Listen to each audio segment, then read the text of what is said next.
প্রিয় ছাত্রছাত্রীরা, আজকে আমরা নবম ও দশম শ্রেণীর শিক্ষার্থীদের ফাইন্যান্স বিষয়ে অর্থের সময়মূল্য, দ্যাট মিনস চ্যাপ্টার 3 নিয়ে আমরা আলোচনা করব। আমাদের প্রথমে শিখতে হবে অর্থের সময়মূল্য। ইংলিশটা কি? ইংলিশ হচ্ছে time value of money. Time value of money. এখন হচ্ছে প্রথমে শিখতে হবে, তারপর আস্তে আস্তে আমার অর্থের সময়মূল্য কাকে বলে। অর্থের সময়মূল্য বলতে সময়ের সাথে সাথে অর্থের মূল্য পরিবর্তন হওয়াকে অর্থের সময়মূল্য বলে। সময়ের সাথে সাথে লিখো সবাই, সময়ের সাথে সাথে অর্থের মূল্যে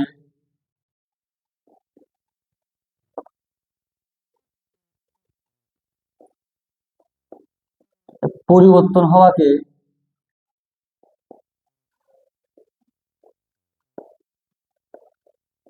অর্থের সময়মূল্য বলে।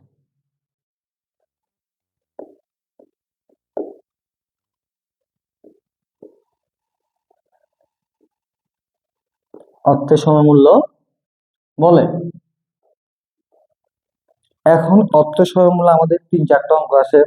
একটা হচ্ছে পিবির অঙ্ক, আর একটা হচ্ছে তোমার এফবির অঙ্ক। ঠিক আছে, এখন শিখতে হবে পিবি মানে কি। পিবি হচ্ছে প্রেজেন্ট ভ্যালু। পিবি হচ্ছে কি? Present value.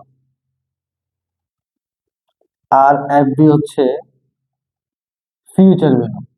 কি ভ্যালু? Future value. পিবি মানে বর্তমান মূল্য। কি মূল্য? বর্তমান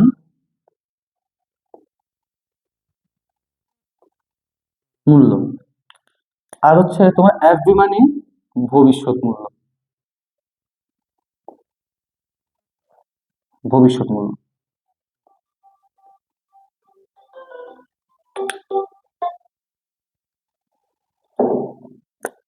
ভবিষ্যৎ মূল্য।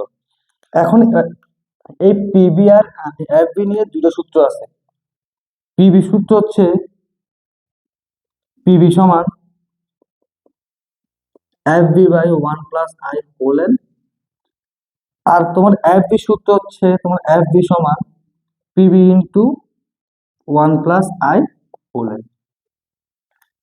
ঠিক আছে, এখন এখানে আরেকটা বিষয় আছে। আমাদের এখানে এই পিবি থেকে তোমার আরেকটা সূত্র আসছে, আবার এফবি থেকে আরেকটা সূত্র আসছে। পিবি থেকে সূত্র কি আসছে?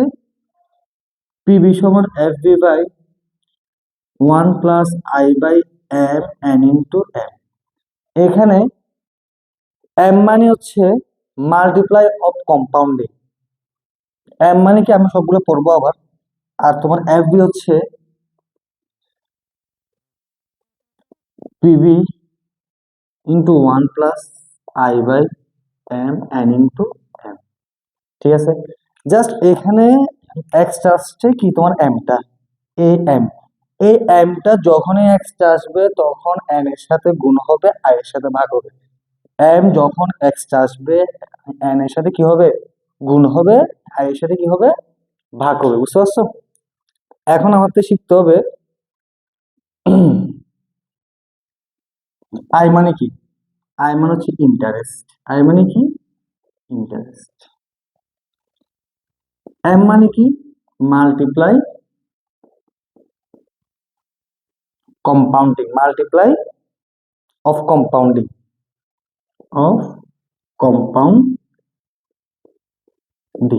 গেল। তারপর হচ্ছে তোমার এন। এন দিয়ে হবে number of period. Number of কি? পিরিয়ড গেল। এটা দিয়ে বোঝায় তোমার সুদের হার। এটা দিয়ে কি বোঝায়? সুদের হার। কি বোঝায়? সুদের হার। আর তোমার এটা দিয়ে বোঝায় বছরে চক্রবৃদ্ধি, চক্রবৃদ্ধির সংখ্যা। বছরে চক্রবৃদ্ধির সংখ্যা। এই এম দিয়ে বোঝায় মেয়াদকাল। এম দিয়ে কি বোঝায়? মেয়াদকাল। মানে বছর আর কি, মানে কত বছর আমরা যত টাকা ইনভেস্ট করবো কত বছর আবার রিটার্ন আসবে, ঠিক আছে। এখানে বছরের চক্রবৃদ্ধি সংখ্যা মানে কি, বছরে তোমার একাধিকবার কি করো না, সুদ গণনা, বুঝতে পারছো? আসো, এখন হচ্ছে আমাদের শিখতে হবে এখানের মধ্যে এই পিবি এফবি সূত্রের পাশাপাশি আছে আরেকটা সূত্র, ই এ আর এর সূত্র। কি সূত্র? ই এ আর এর সূত্র। এটা হবে 1 plus I by M whole N minus 1 into 100, into কি হবে 100। এখন আমাদের জানতে হবে ই এ আর মানে কি, এটা হবে effective annual annual rate, effective annual rate. এটাকে বাংলায় বলি, আমরা যেমন এখানে বললাম সুদের হার, এখানে বললাম বছর চক্রবৃদ্ধি সংখ্যা, এখানে বললাম মেয়াদকাল। আর এটার বাংলা হচ্ছে প্রকৃত বা কার্যকরী সুদের হার, প্রকৃত বা কি কার্যকরী সুদের হার।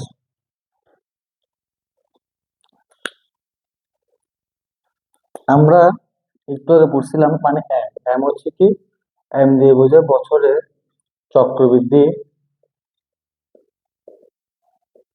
সংখ্যা, আমরা শিখছিলাম কিছুক্ষণ আগে, ঠিক আছে।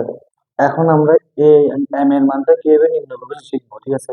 যদি বলে তোমার অর্ধবার্ষিক, তার মানে বছরের অর্ধক, সেজন্য 6 দিয়ে ভাগ। বছরের অর্ধক যেহেতু 12 ভাগ 6 আসবে, কারণ আমি জানি 1 বছর সমান 12 মাস। আমি কি শিখছি এখন একটু আগে বললাম, বা অর্ধবার্ষিক সমান হচ্ছে অর্ধবার্ষিক যে কথা 6 মাস পর সেম কথা। দ্যাট মিনস সুদের হার গণনা হবে 6 মাস পর পর। যদি বলে কোশ্চেনে অর্ধবার্ষিক সুদের গণনা করা হলো, তার মানে কি 6 মাস পর পর সুদের গণনা করা হলো। তো বছরে যদি 6 মাস পর পর সুদের গণনা করে, তার মানে বছরে 2 বার গণনা করবে। বছরের কারণ তোমার এই 12 মাসে 1 বছর, তো 6 মাস পর একবার, আবার 6 মাস পর আরেকবার, ঠিক আছে।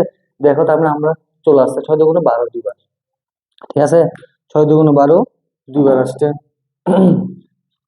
এখন আবার দেখো ত্রৈমাসিক মানে কি, 3 মাস পর পর। 3 মাস পর পর, যখন 3 মাস পর পর বলবে তখন আমরা আমরা তোমার মাস দিয়ে ভাগ দিব। যেহেতু আমার বছরে তোমার 12 মাসে 1 বছর, তার মানে আমরা 12 দিয়ে ভাগ দিব। দেখো 3 × 4 = 12, মানে 3 বার। কি হবে? 3 বার হবে। আবার কি বলছে তোমার দ্বিমাসিক, দ্বিমাসিক মানে 2 মাস পর পর, তাহলে কি 6 × 2 = 12, 6 × 2 = 12, তার মানে কি হবে 6 বার। দ্বিমাসিক হলে 6 বার, ঠিক আছে। যখন বলবে মাসিক, মাসিক মানে তোমার 1 মাস পর পর, 1 মাস পর পর হলে কি 12 মাসে 12 বার কি হবে গণনা হবে, ঠিক আছে। তাহলে ত্রৈমাসিক মানে 3 মাস পর পর, 3 × 4 = 12 বার। হ্যাঁ, 3 মাস পর পর মানে 3 × 4 = 12 বার। হ্যাঁ, আর তোমার দ্বিমাসিক মানে 2 মাস পর পর 6 বার গণনা করবে। আর তোমার মাসিক মানে 1 মাস পর পর 12 বার গণনা করবে। আর যখন পাক্ষিক, পাক্ষিক যখন বলবে, আমার এখানে কি চলে আসছে, দিনের সেক্টর চলে আসছে। কি চলে আসছে? দিনের সেক্টর। দেখছো এখানে 15 দিন আছে, সেজন্য আমি 365 দিয়ে কি দিছি, ভাগ দিছি। এখানে যদি বছরের কারিকুলাম, এখানে যদি এখানে বছরের কথা আসে, যেমন আমি তোমার মাস দিয়ে দিছি ভাগ। আর এখানে যে 365 দিন বলছে, সরি 15 দিন বলছে, যেন আমি কি 365 দিন দিয়ে ভাগ দিচ্ছি তোমার দিন দিয়ে। আমি যখন 365কে যখন 15 দিয়ে যখন ভাগ দিব, আমার আসবে কি 24 বার। কি আসবে? 24 বার। তার মানে আমার হচ্ছে 15 দিন পর পর যদি সুদ গণনা করে, বছরে কতবার হবে? 24 বার সুদ গণনা হবে। আর যদি সাপ্তাহিক মানে 7 দিন পর পর যদি হয়, এখানে পাক্ষিক মানে 15 দিন পর পর, সাপ্তাহিক মানে 7 দিন পর পর। যদি পাক্ষিক হয় তাহলে 15 দিন পর পর 24 বার। আর যদি সাপ্তাহিক হয় তাহলে কি বার হবে? 52 বার হবে। কি হবে? 52 বার, ঠিক আছে। আর যখন প্রতিদিন হবে, প্রতিদিন মানে প্রতিদিনই কি হচ্ছে, সুদ গণনা হচ্ছে, তাহলে কি 365 দিনে 365 বার কি হবে? সুদ গণনা হবে, বুঝতো? ওকে, তাহলে আমাদের এগুলোর মধ্যে দিয়ে আমাদের কি সূত্র যা যা ছিল, আমাদের সূত্র ছিল এই যে, মানে এই আমরা যেমন শিখলাম একটু আগে শিখলাম পিবি, পিবি সমান F B by Q, 1 plus I by M into M, শিখছি না? হ্যাঁ, এই এমটা কিভাবে আসবে, কি লিখবে, মানে এটার মধ্যে আমরা শিখে গেছি। অর্ধবার্ষিক বলে কি আসবে, এখানে যদি বলে তোমার, যদি বলে অর্ধবার্ষিকে 10% সুদ গণনা করা হলো, তখন এম এর মান হবে কত? যেহেতু বলছে তোমার অর্ধবার্ষিক, অর্ধবার্ষিক বলতে তোমার 6 মাস পর পর, তাহলে এম এর মান হবে 2, তাহলে তাতে তোমার এম এর মান কত হবে?